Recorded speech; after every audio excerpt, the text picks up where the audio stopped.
kementeriannya atau KL-nya? Terima kasih Yang Mulia. Berbagai macam tadi sudah kami sebutkan bahwa Perlinsos itu ada 3 kategori. Pertama yaitu subsidi, yang kedua bansos, dan yang ketiga jamsos. Yang menjadi domain kami itu adalah bansos dan jamsos. Jamsos itu lebih spesifik lagi yaitu pemberian bantuan iuran kepada peserta BPJS Kesehatan yang tidak mampu, yang jumlahnya sekitar 98 juta. Itu berada di dalam koordinasi kami. Kemudian semua program kegiatan yang di bawah Kemensos itu adalah juga berada dalam koordinasi kami. Karena di dalam Perpres tentang Menko PMK itu ada 7 kementerian yang mulia yang berada di bawah koordinasi langsung kami, yaitu Kementerian Sosial, Kementerian Kesehatan, Kementerian Pendidikan, Kementerian Agama, Kementerian Pemuda dan Olahraga, Kementerian Desa, dan Kementerian Pemberdayaan Perempuan, ditambah beberapa badan termasuk BNPB, BKKBN, BPJS Kesehatan, BPJS Tenaga Kerja, dan BPOM. Sehingga semua program-program yang ada di dalam kementerian itu berada di dalam koordinasi saya. Di samping itu, kalau ada bidang yang harus cross-sektoral, seperti sanitasi tadi yang sudah saya singgung Yang Mulia, itu kami harus mengkoordinasi lintas sektor dengan kementerian teknis di luar koordinasi kami. Misalnya untuk sanitasi dengan PUPR, untuk misalnya masalah yang tadi sudah, terutama PUPR, jadi masalah air bersih, air minum, kemudian juga misalnya di daerah miskin seperti Papua yang perlu ada perpanjangan runway, misalnya kami harus berkoordinasi dengan Kementerian Perhubungan, karena tupoksinya ada Kementerian Perhubungan. Demikian Yang Mulia, terima kasih. Baik, kalau dari Kementerian Bidang Perekonomian Bapak yang... Terima kasih Yang Mulia. Kementerian Perekonomian karena terlibat dalam penyusunan anggaran bersama dengan Bappenas dan Kementerian Keuangan, itu yang pertama tentu dalam penyusunan anggaran. Yang kedua tentu dalam berbagai produk bantuan yang terkait dengan subsidi. Kemudian yang ketiga tentu penyaluran daripada kementerian yang melalui Kementerian BUMN. Kemudian terkait dengan pangan, koordinasi Badan Pangan, Bulog, dan juga berbagai kementerian lain. Jadi tentu berbagai perlinsos sebagian besar muaranya ada di anggaran. Demikian Pak Majelis Hakim, Ketua yang kami hormati. Kemudian kalau database penerima bantuan antara yang di bawah koordinator PMK dan perekonomian, apakah tidak dimungkinkan tidak ada overlapping? Artinya satu jenis bantuan di antara sekian banyak jenis bantuan itu, kemudian juga dimungkinkan akan tercover di jenis bantuan yang berbeda di jenis yang ditangani oleh koordinator kementerian yang berbeda. Bisa dijelaskan Pak PMK dulu? Terima kasih Yang Mulia. Jadi memang sangat dimungkinkan terjadi interoperabilitas data. Karena apa? Karena bantuan-bantuan itu ada berlevel Yang Mulia. Seperti tadi saya jelaskan, misalnya masalah kemiskinan itu kan ada 3 jenjang, miskin ekstrim, miskin, dan hampir miskin. Nah ini nanti intervensinya berbeda Yang Mulia. Untuk miskin ekstrim itu hampir semua program itu diberikan pada mereka untuk menaikkan tingkat garis pendapatan pengeluaran dia itu di atas kemiskinan syukur-syukur menjadi tidak miskin. Karena itu tadi Bu Mensos juga sudah menyebut, misalnya ada untuk di tingkat miskin ekstrim itu, hampir semua paket yang ada di Kemensos itu diberikan kepada miskin ekstrim, ditambah BLT desa Yang Mulia. Kemudian ditambah lagi bansos dari pemerintah daerah dan pemerintah provinsi, itu juga boleh diberikan kepada miskin ekstrim. Tapi untuk di tingkat miskin, itu BLT desa dan bansos pemerintah provinsi tidak dibolehkan. Tadi Bu Risma sudah menyinggung, misalnya untuk yang hampir miskin, yang 18.800 juta, yang sisa dari 18.800.000, itu hanya menerima BLT El Nino, kemudian naik lagi 22 juta, itu hanya menerima sekitar 4 juta hanya menerima bantuan beras dari BPJPN. Ini jadi untuk mengintervensi penanganan kemiskinan itu dilakukan secara berjenjang sesuai dengan kadar kebutuhan atau tingkat kebutuhan yang dialami oleh masing-masing, dan itu kami lakukan berdasarkan by name by address. Baik, dari Pak Menko Perekonomian ada tambahan? Tambahan sedikit bahwa seluruh program yang didesain itu mengacu kepada data yang ada di Kemensos, DTKS, kalau itu menggunakan data KPM, penerima PKH ataupun sembako. Kalau itu kita sasarkan berbasis terakhir menggunakan data dari P3KE, yaitu data pensasaran percepatan penghapusan kemiskinan ekstrim yang wali datanya ada di Kementerian Menko PMK. Jadi kami mereferensi sama. Sebagai contoh, mungkin program yang terkait dengan kartu prakerja, itu seperti tadi kita melakukan screening berbasis data Dukcapil dari Kementerian Pendidikan, Dapodik, kemudian DTKS dan yang lain. Jadi itu interoperability dan kesamaan data di pemerintah itu disinkronkan semua. Demikian Yang Mulia. Kalau demikian, pada saat penyaluran, Bapak-Bapak, khususnya di Januari dan Februari 2024 itu, apakah dimungkinkan 2 bantuan atau lebih dari 1 jenis bantuan itu kemudian disalurkan secara bersamaan, fokusnya di Januari dan Februari ya, 2024 kemarin, apakah itu ada dan kemudian apakah 2 kementerian ini kemudian ada koordinasi ataukah masing-masing kemudian berjalan sendiri-sendiri? Pak Muhadjir dulu mungkin. Terima kasih Yang Mulia. Tadi sudah saya sampaikan, bantuan secara simultan itu bukan hanya pada Januari saja, sejak dulu begitu. Ya, ya. Ini di Januari dan Februari, Pak. Ya, sama Yang Mulia. Jadi misalnya terutama dari 1,12%, sekitar 5 juta penduduk yang miskin ekstrim, itu menerima hampir semua. Jadi dia juga menerima PKH, kalau di dalamnya ada kriteria-kriteria, karena PKH ini Yang Mulia, itu diberikan kepada keluarga miskin tetapi dengan kriteria tertentu. Misalnya di situ ada ibu hamil, ada ibu menyusui, ada anak sekolah, ada keluarga difabel, ada keluarga lansia. Jadi kalau nanti di dalam keluarga miskin itu ada salah satu atau beberapa orang yang memenuhi kriteria ini, dia dapat juga PKH. Kemudian dia juga dapat BLT bansos, makanan dari Kemensos. Dia juga bisa mendapatkan bantuan juga dari El Nino, bantuan pangan El Nino. Dia juga bisa mendapatkan bantuan dari beras, perdagangan pangan beras. Sehingga kita harapkan yang miskin ekstrem ini dengan mendapatkan bantuan dari semua sisi, itu akan terangkat pendapatannya, menjadi di atas garis kemiskinan. Sehingga upaya kita untuk mentarget tahun 2014, miskin ekstrem 0%, itu bisa diselesaikan, Yang Mulia. Berarti itu bisa simultan ya Bapak ya? Betul, Yang Mulia. Ada tambahkan Pak Menko Perekonomian? Cukup jelas. Baik, saya ke Ibu Menteri Keuangan dulu. Ibu, dari anggaran El Nino tadi yang sampaikan Bu Mensos itu, kenapa kemudian mengalami penurunan? Karena untuk sektor El Nino dikeluarkan itu maksudnya apakah itu dari usulan tahun 2023 untuk realisasi 2024 memang sudah tidak dianggarkan lagi untuk Kemensos, ataukah memang itu ada kebijakan di tingkat kemudian setelah pembahasan anggaran kemudian itu dikeluarkan, Ibu? Izin Yang Mulia, untuk tahun 2023 yang bantuan El Nino ada yang dalam bentuk bantuan beras itu disalurkan oleh Bappenas, dan untuk BLT tadi yang dalam bentuk cash atau tunai itu disalurkan oleh Ibu Mensos yang tadi disampaikan sudah ada anggarannya, itu ada tambahan, jadi kita memberikan tambahan di tengah tahun anggaran 2023 namun sudah mendapatkan persetujuan juga dari DPR. Namun di dalam mekanisme anggaran bisa saja sumber anggaran itu ada di dalam cadangan bendahara umum negara, dan di situ bisa digunakan pada saat negara atau ekonomi menghadapi suatu situasi di mana dibutuhkan suatu tambahan anggaran, dan mekanisme yang dilakukan kami mengambil dari bendahara umum negara kemudian disalurkan seperti yang BLT El Nino. Untuk 2024 itu yang sudah dieksekusi dan sudah dianggarkan adalah yang adalah bantuan pangan yang ada di Kementerian di Bappenas, itu yang 10 kilo untuk 6 bulan. Sedangkan yang BLT El Nino 2024 belum dieksekusi atau tadi namanya menjadi mitigasi risiko pangan. Itu yang dimungkinkan Kemensos pun akan bertambah? Akan ditambahkan anggarannya, namun tadi Bu Mensos mengatakan belum memulai. Sampai hari ini kami di Kementerian Keuangan belum mendapatkan dokumen dari Kemensos untuk bisa mengeksekusi bantuan mitigasi pangan tersebut. Jadi Baik. belum ada pelaksanaannya. Kalau yang berkaitan dengan 6 tahun terakhir pelaksanaan atau pencairan anggaran di Januari Februari acek tadi Ibu, tapi ada di 2023 mengalami pengecualian karena ada koordinasi dengan perbankan, tadi maksudnya apa Ibu? Jadi begini Bapak, jadi mohon maaf setelah kita dalami, kan kenapa penyerapan itu kecil? Nah ternyata ada yang daerah, misalkan kayak Aceh, itu dia harus nyebrang orang itu. Dia harus nyebrang kalau ngambil karena tidak ada ATM, tidak ada pos, sehingga dia harus nyebrang. Nah mereka itu nyebrangnya, yang diterima itu paling banyak 450, nyebrangnya itu butuh 600.000 gitu. Sehingga kemudian mereka nggak ambil karena, atau diambil di akhir tahun gitu, karena ya begitu. Nah kemudian ada lagi yang bank seperti di daerah Bali, itu ada di daerah di mana bank BTN itu nggak ada di kabupaten itu, sehingga dia butuh untuk membayar transport, untuk mengambil bank itu di kabupaten yang lain, itu lebih banyak daripada yang dia terima. Itu yang kemudian kita rapatkan dengan Himbara, yang tadi saya sampaikan ada Pak Wamen BUMN datang, untuk bagaimana ini. Jadi kami pindah bank, yang bisa bank apa di situ? Kami pindah bank, kita ganti banknya. Kemudian ini gimana? Ada yang penyerapan 3 bulan.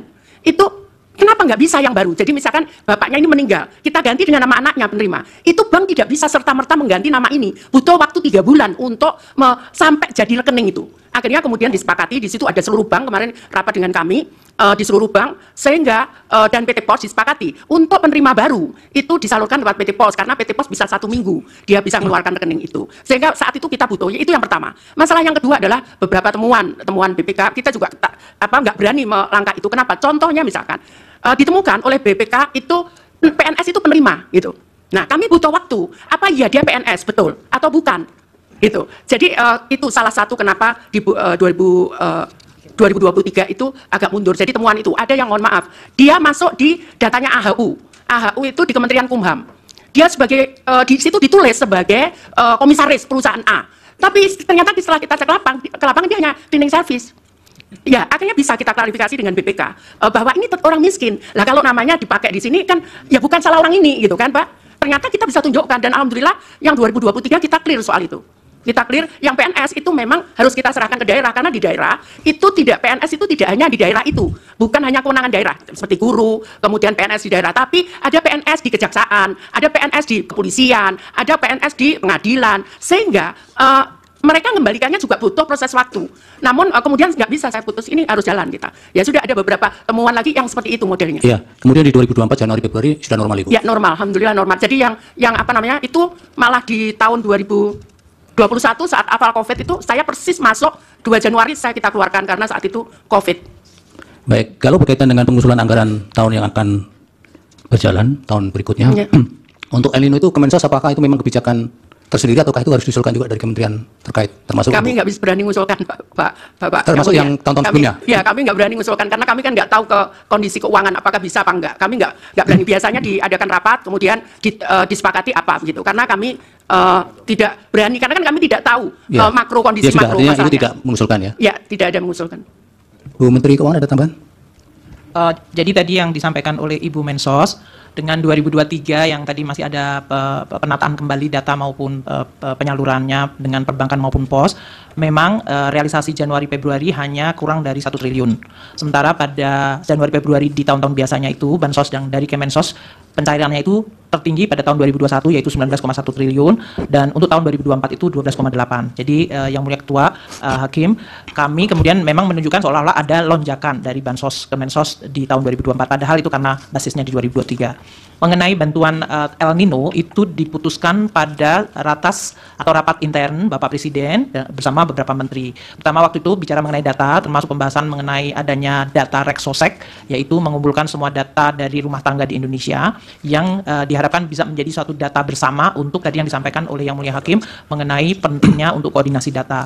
Kemudian juga dibahas mengenai kondisi El Nino yang menyebabkan produksi beras dan harga beras yang meningkat, sehingga kemudian diputuskan untuk memberikan tambahan itu sejak tahun 2023. Dan eksekusinya untuk bantuan pangan sejak September 2023. Kalau ada keputusan rapat tersebut, maka kemudian proses anggarannya, kalau eksekutornya adalah Bappenas, maka Bappenas akan mengajukan anggaran kepada kami di Kementerian Keuangan berdasarkan keputusan rapat Presiden atau rapat internal bersama Presiden, Wapres, dan beberapa menteri. Itu yang biasanya dilakukan, Bapak. Yang ratas itu Ibu masih ingat waktunya kapan? Yang pembahasan khusus El Nino?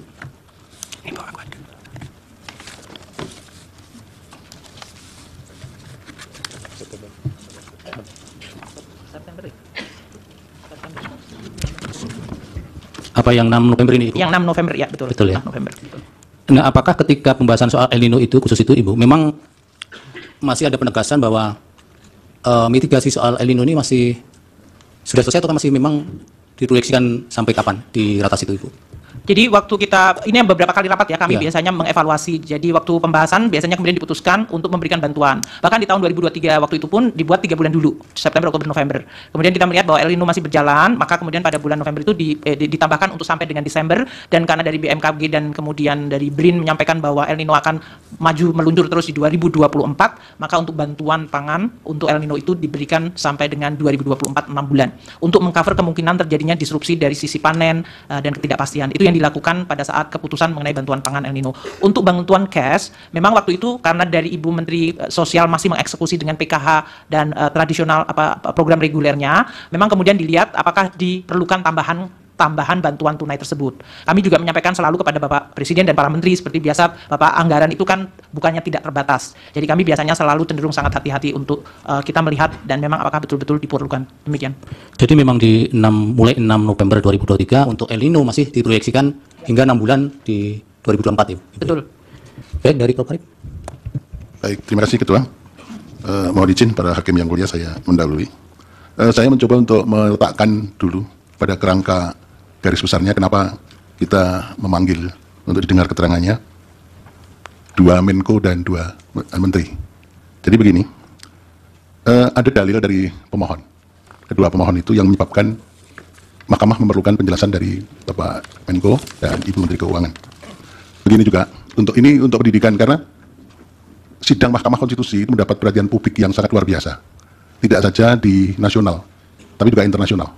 Saya pada waktu terakhir ditugaskan Mahkamah Konstitusi ke Venice, itu ada pertemuan biro MK sedunia. Saya hadir di sana. Para ketua asosiasi MK yang hadir di situ dari seluruh dunia, benua-benua itu mewakili benua-benua, menanyakan kepada saya mengenai Pilpres dan Pileg di Indonesia.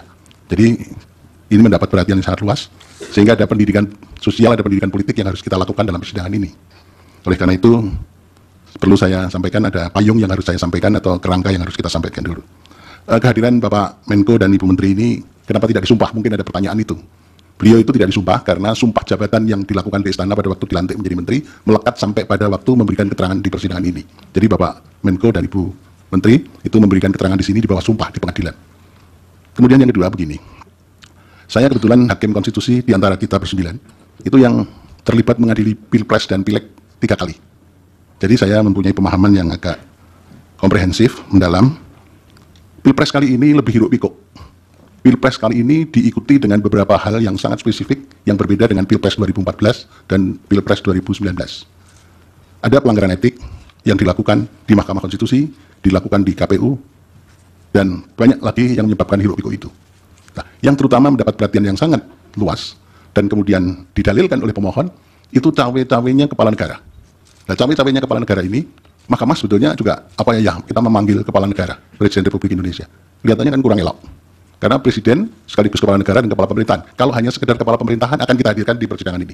Tapi karena presiden sebagai kepala negara, simbol negara yang harus kita junjung tinggi oleh semua stakeholder, maka kita memanggil para pembantunya. Dan pembantunya ini yang berkaitan dengan dalil pemohon. Kenapa kita panggil? Itu karena begini. Dalil pemohon mengatakan keberpihakan lembaga kepresidenan dan dukungan Presiden Joko Widodo dalam Pilpres. Nah, itu kemudian memunculkan beberapa hal. Satu, cawe-cawe yang sudah saya sebutkan tadi. Kemudian keterlibatan ASN, TNI, Polri yang tidak netral.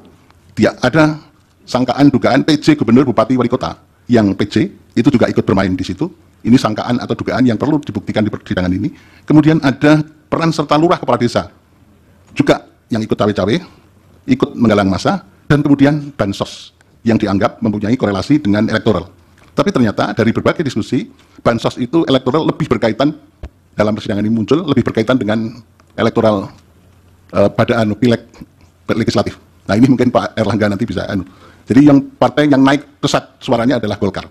Nah ini yang mungkin nanti bisa direspon. Ya. Dari situ kita begini. Yang pertama perlu saya sampaikan. Kita itu untuk menjadi pelajaran kita bersama, saya tidak menggurui Bapak Menko, Ibu Menteri Keuangan, dan semua pihak, saya tidak punya pretensi menggurui. Saya akan mengatakan begini. Teori yang saya kembangkan, negara Indonesia itu adalah negara yang religious welfare state.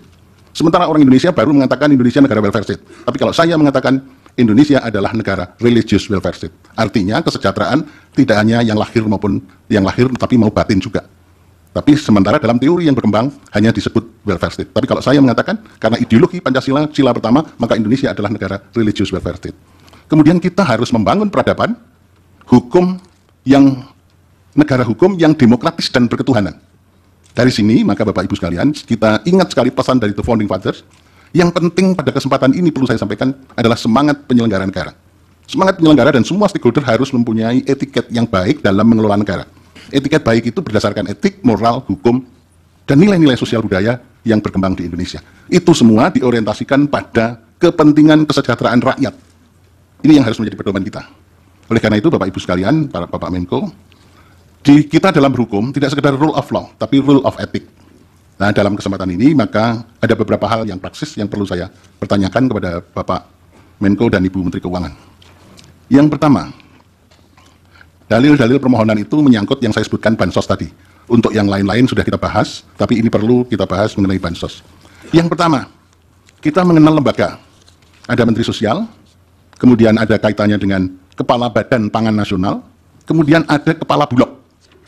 Pada saat-saat kritis, saya baca di mass media, Kepala Bulog Budi Waseso diganti. Ada faktor apa ini yang melatar belakangi? Saya mau tanya. Jadi di situ, Kepala Badan Pangan Nasional Pak Arief Prasetyo Adi, kemudian ada pergantian Kepala Bulog, dan kaitannya dengan Kementerian Sosial. Itu apa yang ada di balik itu? Kita ingin mengerti karena ini termasuk bisa disebut juga dengan masalah yang tadi cawe-cawe. Kemudian di Menteri para Ibu Menteri Sosial. Presiden pada waktu bagi-bagi bantuan sosial di depan istana. Presiden pada waktu keliling kemarin dipertanyakan oleh teman-teman dari pemohon 2. Presiden keliling ke berbagai daerah melakukan kunjungan-kunjungan daerah pas kebetulan itu di waktu kampanye. Sehingga menimbulkan salah sangka dan saling curiga, saling fitnah di antara kita anak bangsa. Nah, itu menggunakan bansos apa? Di mana? Dari mana itu? Kemudian yang ketiga, saya membaca keterangannya Bapak Menko PMK. Di sini ada kata-kata begini. Pelaksanaan tugas PMK dimaksudkan untuk memberikan dukungan pelaksanaan inisiatif dan pengendalian kebijakan berdasarkan agenda pembangunan nasional dan penugasan presiden. Apa sih yang dimaksud dengan penugasan presiden? Apakah penugasan-penugasan tertentu karena presiden juga cawe-cawe itu? Karena kalau saya membaca sebetulnya, agenda pembangunan nasional itu sudah termasuk presiden itu akan menugaskan apa ya ada di situ. Tapi kok ada frasa yang khusus penugasan presiden? Lah apakah di lain-lain tempat? Apakah di Bapak Menko Ekonomi, Bu Menteri Keuangan atau Menteri Sosial ada agenda pembangunan nasional dan penugasan presiden? Ini kan seolah-olah ada frasa khusus. Presiden punya misi tertentu, visi tertentu untuk melaksanakan apa ini biasanya dilakukan. Itu. Kemudian yang terakhir perlu saya sampaikan. Iya, ini catatan saya belum ketemu, nanti saya mungkin bisa sampaikan. Terima kasih. Terima kasih kembalikan Pak Ketua. Mohon maaf Bapak Menko dan Bu Menteri Keuangan. Baik, mungkin dikumpul dulu ya Bapak-Bapak dan Ibu. Dilanjut Yang Mulia Prof. ini, dipersilakan. Baik, terima kasih kepada Pak Ketua. Terima kasih juga kepada Bapak-Bapak Menko dan Ibu-Ibu Menteri, karena ada 2 Bapak Menko dan 2 Ibu Menteri. Begini, saya kira ketika ada permohonan terkait dengan PHPU Pilpres ini, memang salah satu isu yang menonjol dalam dalil tersebut adalah soal bantuan sosial atau bansos. Berkenaan dengan ini saya memang mencoba mencari tahu. Ternyata peraturan-peraturan terkait dengan hal itu memang luar biasa ya Pak Menko ya. Artinya saya mencoba melihat dia ada pertama di Undang-Undang APBN, Undang-Undang Kesejahteraan Sosial, Undang-Undang Pekerja Sosial, SJKN, dan berbagai macam peraturan-peraturan teknisnya di situ. Kalau saya lihat di dalam Undang-Undang APBN, Undang-Undang 19/2023, itu memang ada salah satu pos yaitu belanja pemerintah pusat menurut fungsinya. Yang tadi Bu Menko sudah menyampaikan, itu berkaitan bagaimana kemudian pemerintah ini harus mencapai tujuan kita bernegara untuk mencapai tujuan pembangunan nasional kita, salah satunya. Nah, di situ saya mencoba mencari kemudian dari lebih detail lagi, yaitu di dalam penjelasan pasal 8 ayat 2 huruf A, Undang-Undang APBN itu ketika bicara belanja pemerintah pusat atau fungsinya, itu baru ketemu ada fungsi perlindungan sosial di situ. Ya Bu Menko ya, fungsi perlindungan sosial, yang kemudian muncullah bantuan sosial. Itu nyelempit ibaratnya di penjelasan itu bantuan sosial itu.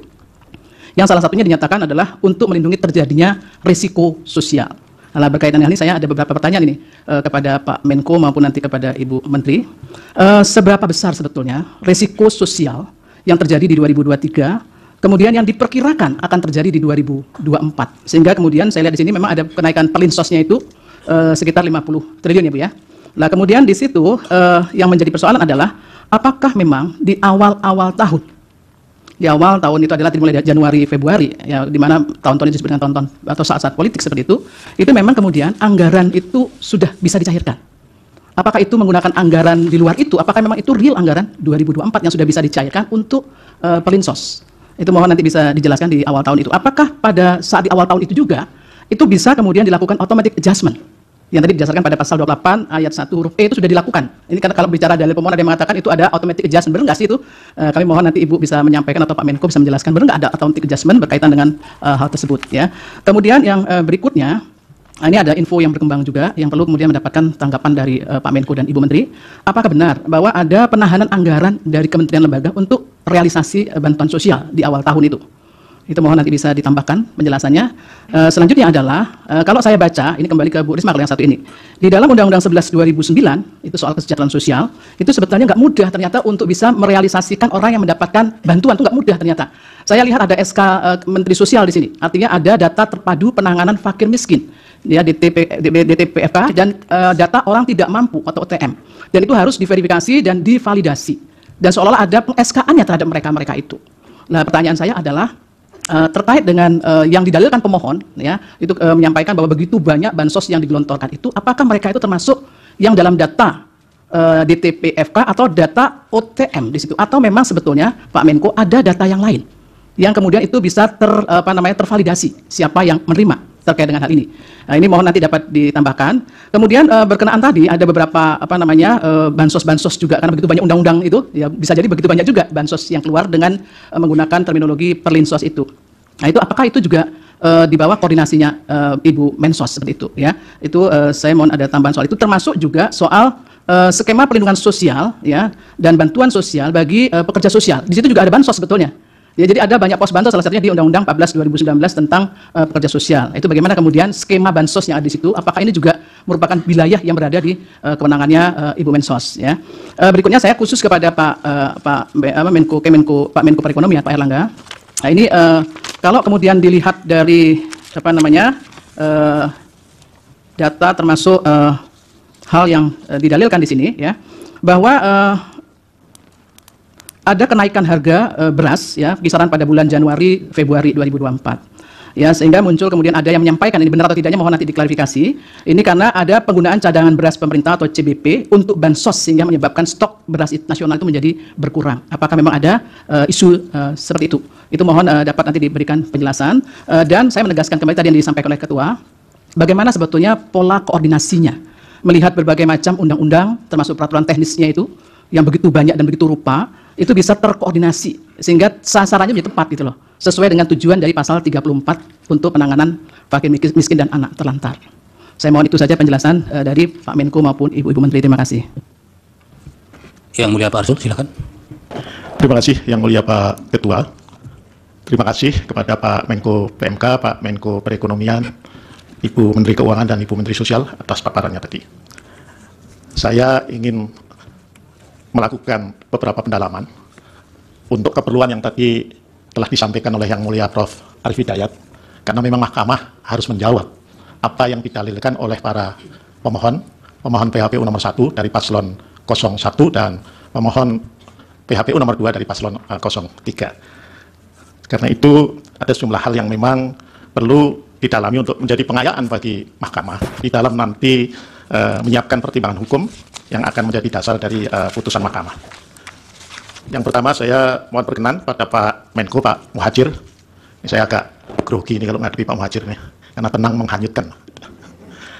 Saya ingin memulai dari kerangka hukum tentang bansos ini, dari kerangka peraturan teknis. Ada peraturan Menteri Keuangan nomor 254 tahun 2015 tentang belanja bantuan sosial pada Kementerian Negara dan Lembaga yang kemudian diubah dengan PMK nomor 228 tahun 2016 ya. Ada juga peraturan Presiden yang tadi juga disinggung oleh Ibu Menteri Sosial, Perpres nomor 63 tahun 2017 tentang penyaluran bantuan sosial non tunai. Nah, dari kedua peraturan ini yang tadi juga telah Pak Menko PMK, Pak Menko Perekonomian dan Ibu Menkyu dan Bu Mensos paparkan tadi bahwa bansos ini merupakan program ya, TUSI juga tugas dan fungsi lintas kementerian dan lembaga. Nah, saya mohon penjelasan mungkin dari Pak Menko PMK atau Pak Menko Perekonomian ya, itu agar kementerian dan lembaga mana saja yang melaksanakan program atau TUSI tugas fungsi dari baik Perlinsos atau utamanya adalah bansos. Gitu. Karena ini agar jelas. Karena kan selama ini kan terkesan bahwa seolah-olah yang memanfaatkan Perlinsos atau bansos ini adalah menteri-menteri yang partainya terasosiasi dengan paslon 02. Padahal sekilas saya lihat Perlinsos atau bansos ini kan ya juga ada di kementerian yang menteri-menterinya itu juga terasosiasi dengan paslon-paslon yang lain, baik paslon 01 maupun paslon 03. Jadi ini biar clear gitu. Termasuk yang tadi disinggung oleh Bu Menteri Keuangan, ada juga program perlindungan sosial yang berupa BLT dana desa yang anggarannya diambil dari bagian TKD, ya, transfer ke daerah. Nah, itu.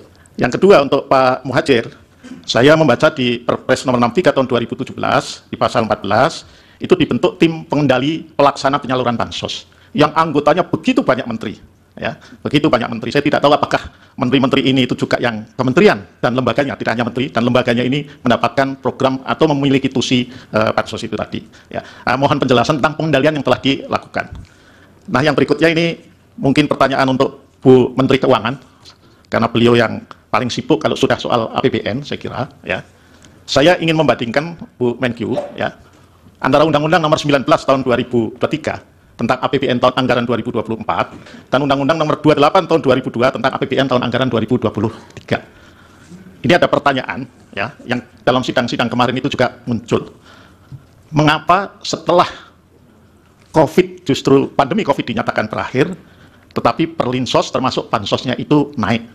Sebagai gambaran, pada awal COVID, ya, tahun 2020, anggaran Perlinsos ini 498, puncak COVID 2021 468,2, kemudian ketika tahun lalu 443,4 triliun 2023, dan kemudian ini kembali naik 496. Tadi sih memang sudah dijelaskan karena faktor El Nino, tapi apakah itu hanya satu-satunya faktor?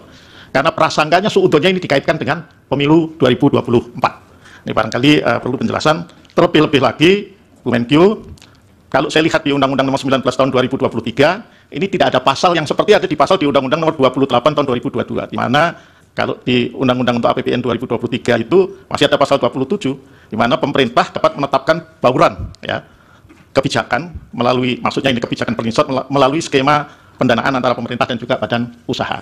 Nah, ini saya kira perlu diklarifikasi agar kita bisa dudukkan secara lebih proporsional ya terkait dengan di samping yang tadi tentu sudah dijelaskan oleh Bapak Ibu Menteri itu hal-hal yang didalilkan oleh para pemohon. Saya kira itu Pak Ketua supaya bisa berbagi waktu dengan para yang mulia yang lain. Terima kasih. Prof. Guntur, silakan Prof. Baik, terima kasih yang mulia Pak Ketua. Pak Menko PMK, Pak Muhajir, Menko Perekonomian Pak Airlangga, Bu Menteri Keuangan, Bu Menteri Sosial, dan seluruh hadirin yang sama saya hormati. Pertama-tama tentu saya ingin menyampaikan terima kasih atas keterangan yang telah diberikan kepada mahkamah ini. Tadi sudah yang mulia Prof. Arief dan Pak Ketua sudah menyampaikan gambaran ya urgensi kenapa para menteri yang hadir pada kesempatan ini diminta untuk hadir karena kaitannya dengan adanya perkara dalam kaitannya dengan Pilpres ini. Sehingga tentu saya tidak mengulangi lagi, saya langsung saja ke beberapa pertanyaan yang saya ingin tujukan. Pertama kepada Pak Menteri Koordinator PMK, Pak Muhajir. Ini kaitannya dengan anggaran perlinsos ya, perlindungan sosial yang tadi sudah jelas dan beberapa berita juga sudah menyampaikan jumlah anggarannya 496,8 triliun. Yang di dalamnya ini berbagai macam program-program. Nah, tadi juga yang mulia Pak Arsul sudah menyampaikan kaitannya dengan adanya tim pengendali. Saya juga memang mau menyoroti menyangkut tim pengendali ini. Nah, apakah yang kaitannya dengan tim pengendali ini memang fungsi dari Kemenko PMK ini sebagai koordinator untuk semua anggaran perlinsos ini, perlindungan sosial, itu untuk semua tim pengendali, ada tim pengendali di Kemenko PMK untuk semua program-program perlindungan sosial, untuk semua perlindungan sosial atau per masing-masing. Karena saya juga menemukan ada Perpres 63 2017 ya sebagian disampaikan oleh Pak Arsul tadi di mana Menteri Menko PMK sebagai ketua pengendali, ketua tim pengendali, di dalamnya ada 18 anggota ya dari berbagai kementerian lembaga. Nah, apakah memang ini tapi itu hanya untuk kaitannya dengan bansos non tunai. Nah, apakah bansos yang sifatnya tunai itu ada juga tim pengendalinya? Sehingga saya ingin bertanya, apakah tim pengendali ini untuk keseluruhan dari anggaran perlindungan sosial yang nilainya sebesar 496,8 triliun itu, ataukah memang setiap ada kegiatan atau program itu ada tim pengendalinya lagi? Dan tentu kita akan bertanya, bagaimana kinerja dari tim pengendali ini? Apakah ya selama ya khususnya 2023, 2024 ini yang sampai bulan Maret ya, bagaimana laporan-laporan dari tim pengendali? Apakah ada persoalan-persoalan dalam penyaluran misalnya kaitannya dengan penyaluran yang berkaitan dengan anggaran perlindungan sosial? Sebab kan Kemenko PMK ini kan mengelola sebagai koordinator untuk anggaran perlindungan sosial yang 496,8 triliun itu. Nah, ini juga saya juga ingin langsung bertanya ke Bu Menteri Sosial. Nah, apakah juga di Kementerian Sosial juga itu ada tim pengendali juga untuk bansos, bantuan sosial yang menjadi penanggung jawab PA, penanggung jawab anggaran di Kementerian Sosial, Ibu Menteri Sosial. Nah, apakah juga ada pengendali dan bagaimana?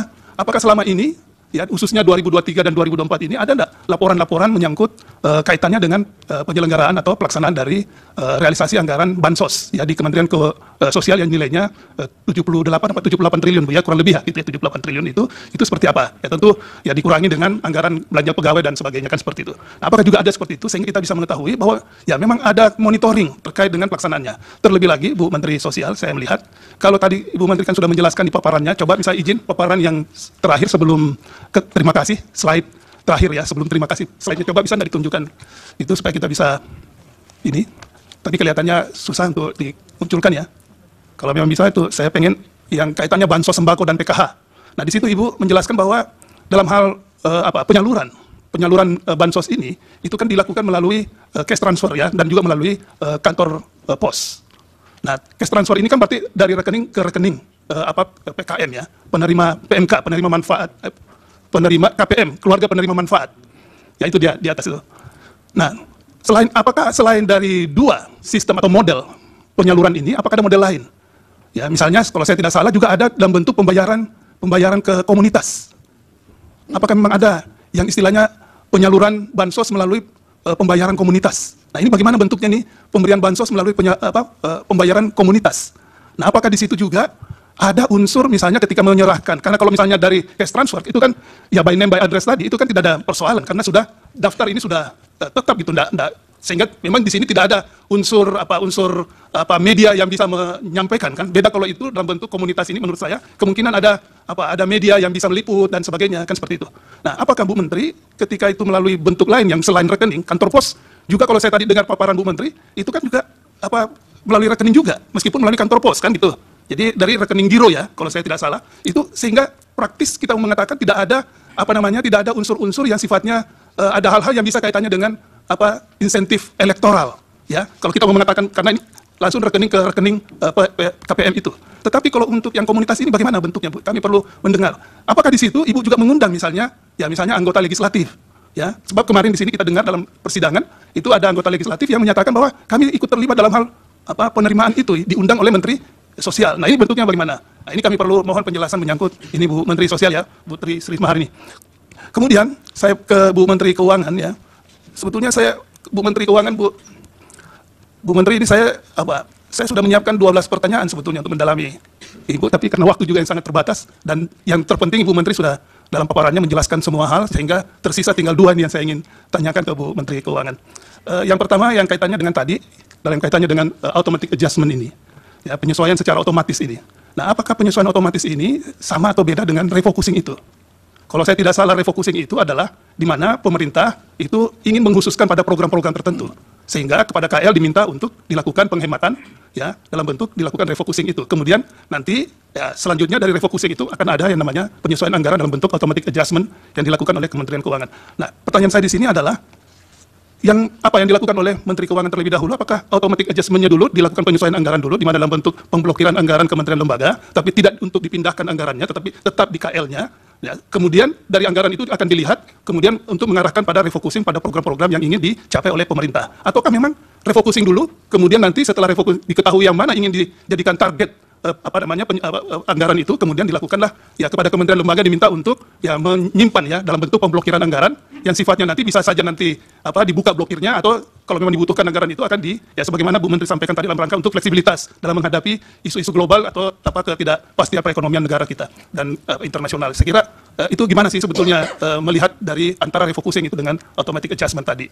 Kemudian yang kedua yang tersisa dari Bu Menteri Keuangan saya ingin tanyakan, nah terkait dengan usulan pagu anggaran ya, usulan pagu tentu kan semua ini dari anggaran Perlinsos yang besarnya 496,8 triliun itu kan tentu sudah pagu anggaran dari masing-masing KL yang ini kan sudah fix semua nih, kecuali nanti kalau ada automatic adjustment. Nah, dalam kaitannya dengan automatic ini isu yang kita juga tangkap juga di dalam persidangan ini Bu Menteri, itu ada rencana automatic adjustment sebesar 51 triliun. Apakah ini nanti akan mau digunakan untuk dalam kaitannya dengan bansos ini?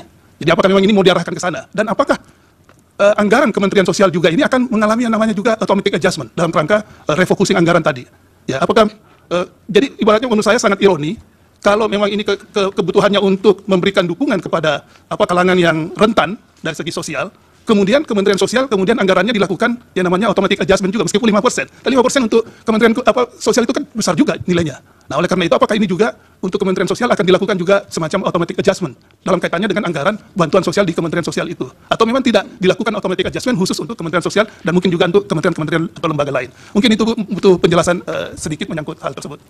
Kemudian untuk Pak Menko Perekonomian, ya saya ingin sedikit tadi kaitannya dengan yang Pak Menko Perekonomian sampaikan menyangkut adanya pelaksanaan yang kaitannya dengan rapor 4 bulan.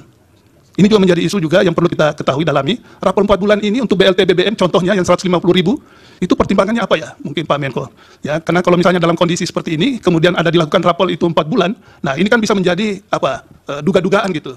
Jadi ada dugaan-dugaan yang tentu bisa membuat bahwa rencana keinginan pemerintah untuk memberikan rapor itu karena kondisi misalnya dalam keadaan darurat atau antisipasi kondisi yang memburuk, ya. Nah, sehingga perlu dilakukan rapor itu. Ataukah mungkin ada pertimbangan lain sehingga menurut hemat saya yang hal-hal seperti ini perlu clear di dalam ruangan ini supaya kita ketahui apa pertimbangannya sehingga dilakukan, meskipun tadi Pak Menko tadi sudah menyampaikan dasar hukumnya.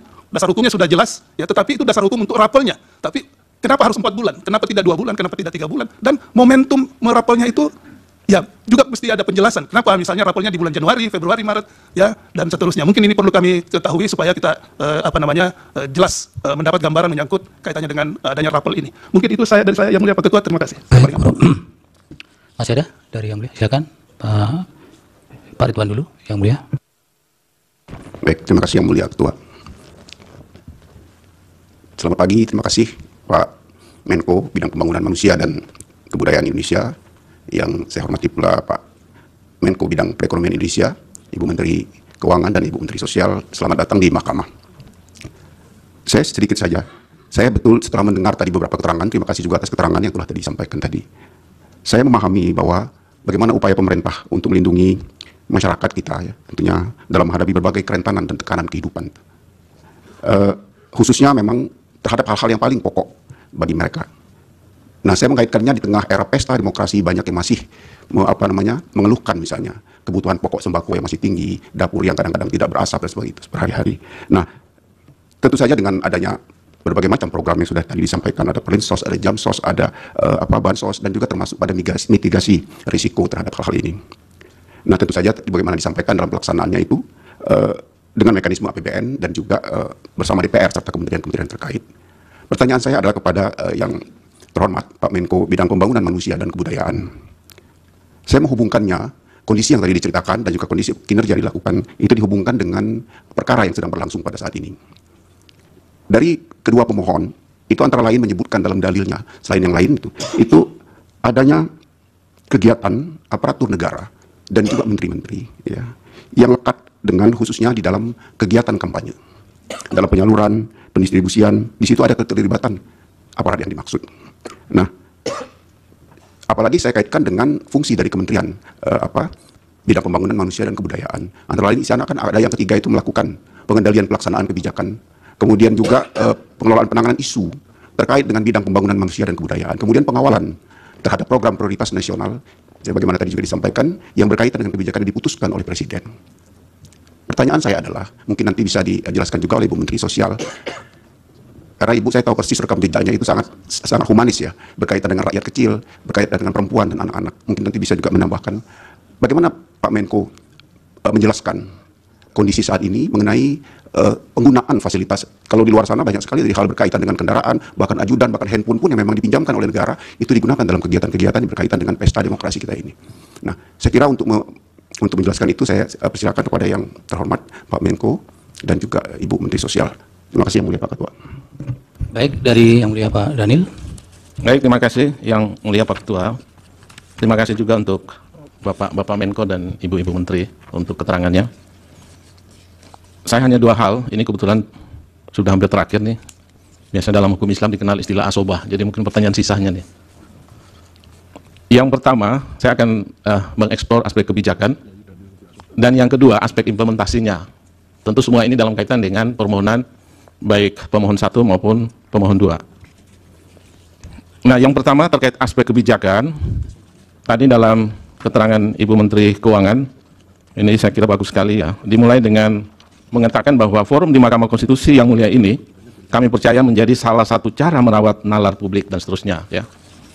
Kemudian Ibu Menteri juga menguraikan banyak hal terkait dengan tahapan dalam pembahasan hingga persetujuan pembahasan APBN 2024. Kalau dalam keterangan ini, persetujuan pada rapat paripurna DPR itu pada tanggal 21 September 2023. Kemudian tahapan penetapan Undang-Undang APBN dijadwalkan paling lambat akhir Oktober dan seterusnya, yang Undang-Undang APBN 2024 telah selesai ditetapkan pada tanggal 16 Oktober 2023. Nah, kemudian ada kaitan dengan Perpres. Mungkin Ibu Sri Mulyani bisa memberikan keterangan nanti, apakah Undang-Undang APBN ini kemudian ditindaklanjuti dengan Perpres, itu hanya satu Perpres atau ada Perpres yang lain? Ini nanti saya coba kaitkan dengan dalil-dalil pemohon dan juga fakta-fakta persidangan. Ini penting. Kemudian keterangan Ibu Menteri juga ada yang terkait dengan soal alokasi anggaran Perlinsos yang jumlahnya itu sekitar 496,8 triliun. Kalau anggaran sebesar ini, pertanyaannya adalah apakah alokasi anggaran tersebut itu bisa direvisi atau tidak? Nah, kalau direvisi dasarnya apa? Kemudian bagaimana mekanismenya?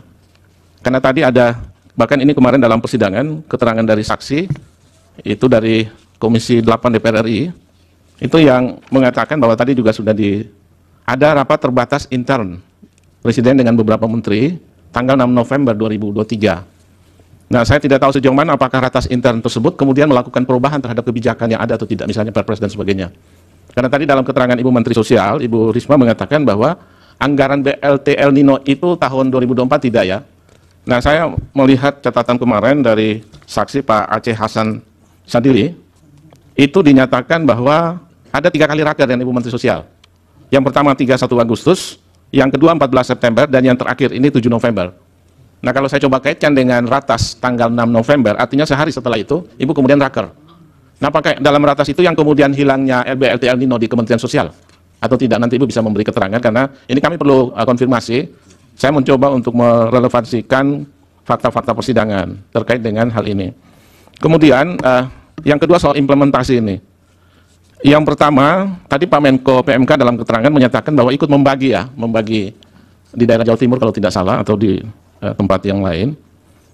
Nah, kemudian Pak Menko Perekonomian, ini Pak Menko di satu sisi sebagai Menko, tapi saya masih ingat bahwa pada tahun 2021 ada berita yang menyatakan terkait dengan kedudukan Pak Menko sebagai Ketua Komite Penanganan COVID-19 dan Pemulihan Ekonomi Nasional atau PEN, di mana realisasi pemulihan ekonomi nasional itu sampai 11 Mei kalau tidak salah 2021 mencapai 172,35 triliun. Nah, pertanyaan saya adalah apakah Bapak sampai saat ini masih menduduki jabatan sebagai Ketua Pemulihan Ekonomi Nasional atau tidak? Karena tadi apa yang disampaikan yang mulia Prof. Arief, seolah-olah ada korelasinya karena jabatan Bapak ini kemudian suara Partai Golkar naik signifikan gitu. Mungkin bisa memberikan konfirmasi terkait dengan jabatan Bapak, apakah masih sampai dengan saat ini menduduki jabatan tersebut atau tidak? Kemudian yang terakhir ini soal masih implementasi ini adalah, tadi kalau keterangan Pak Menko PMK ikut membagi-bagi Perlinsos ya, entah yang mana saya tidak terlalu ingat. Yang kedua, Pak Menko Perekonomian juga itu beberapa kali, ini fakta persidangan itu terungkap di sini. Nah, kemudian sedangkan justru Ibu Mensos ini perannya sangat minimalis nih. Ada apa nih Ibu Mensos? Apakah setelah rapat kerja dengan DPR itu kemudian membuat Ibu jadi tidak nampak dalam pembagian bansos dan sebagainya? Nah, kemudian yang terakhir ini saya kalau tidak salah kemarin dari Paslon 01 yang mengungkap dalam persidangan bahwa Bapak Presiden itu 24 kali kunjungan ke daerah dengan membagi bansos. Tidak, ini dari pemohon ya. Saya tangkap itu kemarin dalam persidangan. Nah, pertanyaan saya adalah, dalam teknis pembagian bansos ataupun Perlinsos, apakah Pak Menko PMK, Pak Menko Perekonomian, selain Ibu Mensos, dan juga Pak Presiden itu boleh terlibat? Karena fakta-fakta persidangan ini saya kira perlu juga mungkin ada informasi bagi persidangan, karena dari pemohon baik 1 maupun 2 ada kecurigaan dari mana alokasi anggaran bantuan sosial yang disampaikan oleh Presiden. Nah, saya kira itu 2 hal yang saya sampaikan dalam kesempatan ini. Yang pertama berkaitan dengan kebijakan, dan yang kedua berkaitan dengan implementasi. Terima kasih, saya kembalikan pada Yang Mulia Pak Ketua. Terima kasih Yang Mulia. Terakhir dari Prof. Saldi, Pak Wakil silakan. Terima kasih Pak Ketua. Tadi kalau Yang Mulia Pak Daniel mengatakan sisa-sisanya, saya lebih sisanya lagi. Jangan-jangan nggak ada sisanya yang mau saya tanyakan ini. Terima kasih kepada Pak Menteri Menko dan Ibu Menteri. Saya lebih banyak mengaitkan ini dengan permohonan kedua pemohon ini, baik permohonan nomor 1 maupun permohonan nomor 2. Ini Bu Menteri, Pak Menko, ini ada salah satu tabel yang di kedua permohonan itu sih sebetulnya ada, yang mencantumkan list perjalanan Presiden. Ini karena dua permohonan ini lebih banyak bergeraknya ke Presiden ini sebetulnya. Karena dalilnya memang bertumpu di sini. Jadi kami harus menanyakan, apa sih kira-kira yang jadi pertimbangan Presiden memilih misalnya ke Jawa Tengah itu lebih banyak kunjungannya dibandingkan ke tempat lain. Ini yang berkaitan dengan kunjungan yang ada pendistribusian bansosnya. Nah, itu yang didalilkan oleh pemohon. Nah, kalau ini kami bisa dibantu menjelaskannya, itu akan lebih mudah kami, apakah yang didalilkan pemohon itu bisa dibenarkan atau tidak. Nah, tolong kita dibantu ini oleh 4 menteri ini berkaitan dengan ini. Itu yang pertama. Masih berkaitan dengan peta ini, kira-kira ini alokasi dana yang dibawa untuk kunjungan-kunjungan Presiden itu yang dari mana saja? Pak Menko dan Ibu Menteri. Ini satu yang terkait langsung dengan permohonan yang diajukan oleh kedua pemohon. Yang kedua, ini kan sering dilakukan pertemuan ya, Pak Menko tadi bilang, Pak Menko PMK maupun Menko Perekonomian sering dilakukan pertemuan. Dalam suasana pertemuan yang sudah berhimpitan dengan jadwal pemilu itu, ada enggak warning dari yang melakukan pertemuan ini, terutama warning yang berkaitan dengan sensitivitas suasana pemilu. Jadi misalnya ada yang mengingatkan, kita harus hati-hati juga, jangan kita menjalankan agenda yang sudah disusun dalam APBN, lalu diterjemahkan sebagai kegiatan politik. Ada enggak dalam rapat-rapat seperti itu diingatkan, supaya pemaknaan atau penafsiran berbagai pihak, bahwa ini ada kaitannya dengan politik itu pernah diingatkan enggak? Itu yang kedua. Yang ketiga, itu masih berkaitan dengan automatic adjustment tadi Bu Menteri Keuangan. Ya, automatic adjustment atau terkait dengan pemokusan ulang mata anggaran itu. Seberapa sering sih sebetulnya dalam 5-6 tahun terakhir itu dilakukan di awal tahun? Nah itu, dilakukan di awal tahun. Biasanya kan kalau mau ada pengetatan di berbagai kementerian lembaga itu kan setelah tahun berjalan begitu. Nah ini dilakukan di awal tahun. Pernah nggak ada pengalaman-pengalaman sebelumnya yang di awal tahun itu sudah dilakukan? Dan itu yang dikemukakan oleh kedua pemohon, yang dana 50 triliun lebih itu yang katanya, jangan-jangan dana itu yang dimanfaatkan untuk menghadapi pemilu ini. Nah, itu kedua pemohon clear menyampaikan seperti ini. Tolong kami dibantu untuk menjelaskan soal-soal yang begini. Yang keempat atau yang ketiga, Bu Menteri, ini Bu Menteri Sosial ini. Ini kalau dilihat postur anggaran perlindungan sosial 2024 itu kan ada belanja lain-lain yang jumlahnya ini kami gunakan kemarin dari, oh ya ini dari apa? Pak Menko, ini ada 42,3 triliun. Jadi, lalu diterangkan di bawah yang lain-lain itu ada, misalnya termasuk BLT mitigasi risiko pangan sebesar 11,3 triliun. Ini bagaimana menjelaskan korelasi angka 11,3 triliun itu dengan mitigasi BLT El Nino itu yang jumlahnya 7,5 triliun. Ini berhimpitan atau tidak ini Pak Menteri dan Bu Menteri yang disampaikan di data ini? Nah, ini yang tidak kalah pentingnya juga Pak Menteri dan Bu Menteri, karena bulan November itu akan diagendakan pemilihan kepala daerah serentak seluruh Indonesia. Karena nanti muaranya akan datang juga ke Mahkamah Konstitusi, terutama yang mendalilkan ini kepala daerah, apalagi yang masih aktif sekarang, itu menggunakan dana seperti yang didalilkan mirip-mirip seperti hari ini. Kira-kira mitigasi apa yang akan dilakukan oleh pemerintah pusat agar nanti problem yang diceritakan oleh kedua pemohon itu tidak berulang kembali diceritakan di mahkamah ketika ada sengketa pilkada nantinya. Nah, karena kita tahu pasti di daerah punya dana-dana yang bisa dialokasikan seperti yang diceritakan oleh Bapak-Bapak dan Ibu Menteri di awal tadi. Nah, itu kira-kira yang perlu dikemukakan, dan mudah-mudahan Pak Menteri dan Bu Menteri itu bisa menjelaskan beberapa poin dalam bonggol besar, jadi dalam lingkup besar terkait dengan bansos yang didalilkan oleh kedua pemohon ini. Terima kasih Pak Ketua. Baik, itu Bapak-Bapak dan Ibu-Ibu Menteri. Satu tambahan dari saya, ada data begini. Di tanggal 22 November 2023, ada permintaan dari direktur, bukan dari direktur, dari Kepala Badan Pangan Nasional kepada Direktur Utama Perum Bulog untuk memberikan bantuan pangan beras kepada 22.004.077 kepada keluarga penerima manfaat PKM tadi. Ini yang tentu saja surat itu ditujukan kepada Bapak-Bapak semua. Menteri Koordinator Perekonomian, Bidang Pembangunan Manusia dan Kebudayaan juga, dan Menteri Keuangan serta Menteri Sosial. Nah, pertanyaan saya, apakah ini yang dimaksud bagian dari antisipasi El Nino tadi, ataukah ini model lain lagi nih? Nah, kemudian kalau ini benar, sejauh mana ini sudah direalisasikan dan siapa pihak yang kemudian melakukan pencairan itu? Karena ini di sini juga di surat ini dijelaskan bahwa untuk jangka waktu 6 bulan terhitung sejak Januari 2024. Sejauh mana realisasinya, kemudian siapa kemudian sebagai eksekutornya ketika bagian-bagian yang dimohonkan itu kemudian dilaksanakan. Mohon nanti bisa direspon, dan kemudian untuk semuanya mungkin apakah ini waktunya sudah menjelang mau sholat Jumat, apakah kita skorsing dulu? Ya, kami sepakat untuk menskorsing sidang ini sehingga nanti habis sholat Jumat baru para Bapak-Bapak dan Ibu-Ibu bisa merespon ini, dan mudah-mudahan juga bisa ada waktu untuk mempersiapkan jawaban-jawabannya. Itu, jadi untuk mempersiapkan respon atau jawaban dari Bapak-Bapak dan Ibu-Ibu Menteri, dan kemudian bagi yang melaksanakan sholat Jumat juga bisa melaksanakan sholat Jumat, maka sidang diskorsing hingga pukul 13 waktu Indonesia Barat. Hadirin dimohon berdiri. Yang Mulia Majelis Hakim Konstitusi meninggalkan ruang persidangan.